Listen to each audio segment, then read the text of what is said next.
الرحمن الرحیم. ماضی و مضارع اگر نسبت فعل دارن به فاعل کند. درس علم الصيغه شپږم نمبر درس. غرض د مصنف رحمت الله علیه د دې عبارت نه چې ماضی او مضارع اگر نسبت فعل دارن به فاعل اغا تقسیم د فعل دو قسمونو ته، هم د ماضی او هم د مضارع. چې ماضی هم دو قسمه ده، فعل ماضی معلوم او فعل ماضی مجهول. فعل مضارع معلوم، فعل مضارع مجهول، یا مطلب معروف او مجهول. صحیح ده؟ ما ته وګوره وسې نو وایا فعل دو قسمه ده، فعل دو قسمه ده، یو فعل معلوم دی او بل فعل مجهول دی. فعل معلوم دی ته ویل کیږي چې په دې کې نسبت وشي فاعل جلی یا خفي ته. فاعل جلی یا خفي ته. فاعل جلی هغه ته ویل کیږي مطلب فاعل ظاهر ته. فاعل ظاهر فاعل ته څه وشي؟ نسبت وشي. لکه ګوره ضرب زید، ضرب زید، وهل وکل زید زید. دا ضرب یو فعل د دې اسناد شو زید د فاعل ته، دا فعل معلوم شو، دا ضرب فعل معلوم شو. او فاعل جلی ظاهر فاعل دی کنه، او فعل او فاعل خفي مثال ګوره چې دسې دوی کنه به شوي چې زید ضرب، زید ضرب، زید ضرب، زید وهل وکل زید ګوره ضرب هم فعل معلوم دی ښه، خو د دې اسناد شوی دی فاعل خفي ته. فاعل خفي چې هغه ضمیر دی، هغه سره نو فاعل جلی که راشي که فاعل خفي راشي دواړه په فعل معلوم کې داخل دي ښه، په فاعل معلوم کې داخل دي، دا فعل معلوم شو ښه. او فعل مجهول هغه ته ویل کېږي چې په دې کې نسبت وشي په پېښوي دغه مفعول جلی یا مفعول خفي ته.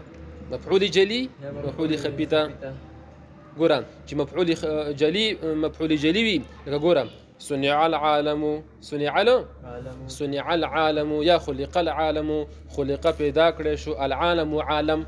نو ګوره اصل کې عبارت داسې و خلق الله العالم، خلق الله العالم. بیا ګوره خلق مجهول ته واړو خلقان او الله اسم شریف حذف شو او دا العالم چې دا قایم مقام دو فاعل شو. نو خلق العالم نو اصل کې ګوره دا عالمه سو مفعول وو پېښ وي، اوس اسناد د فعل د مفعول ته وشو، خو دا مفعول جلی دی ښه ظاهر دی. امدادا کجا میری ګری چرته ګوره الله بنده ښه. نو دا اوس ګوره فعل مجهول شو یا مفعول خفي. د دې لپاره مثال ګوره لکه ګوره پېښ وي العالم يصنع یا العالم صنع، العالم العالم خلق، عالم پیدا کړی شو. نو خلق فعل مجهول دی، خو دې فاعل نسبت شوی دی مفعول خفي ته. مفعول وجه دا ده چې ضمیر راجع دی عالم ته، اما اصل کې مفعول وو سو مفعول. نو دا فعل معلوم او مجهول. صحیح ده؟ سرکته کوي بس ماضی او مضارع. ماضی او مضارع اگر نسبت فعل دران که چرته نسبت فعل دران په دې ماضی مضارع کې به فاعل یعنی په دغه فعل کې فاعل ته. فاعل څه معنی د فاعل تفسیر کوي یعنی کننده کار یعنی کوونکی د کار. باشد نو وای هم اگر نسبت فعل دران و فاعل باشد نو که دا نسبت فعل فاعل ته وي معروف باشد، دا فعل معروف ته ماضی معروف مضارع معروف. چون مثال ذکر کوي ضربه لکه ضربه شو. ضربه څه معنا ده؟ معنا ذکر کوي زد، زد آن یک مرد، زد ماضی مطلق ته، ضربه هم ماضی مطلق ته. وهل وکل آن یک مرد هغه سړي. ويضرب در مضارع مثال ذکر کوي يضرب څه معنا میزند وهل کوي یعنی په حال وس یا خواهد زد یا وهل به وکي آن یک مرد هغه سړي، هغه سړي.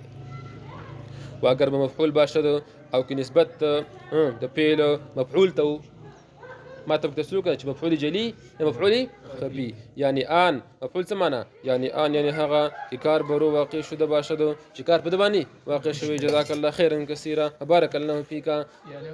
چې کار په دبانی واقع شوی نو مجهول بود دا به مجهول وي. چون ګوره زوربا لکه زوربا څه معنا زده شد څه شي زده شد. ګوره دا تاسو پرسید نه ویل کنه دا زده شد مجهول دی نه او زده ماضی مطلق ته. زده شد او وهله شو.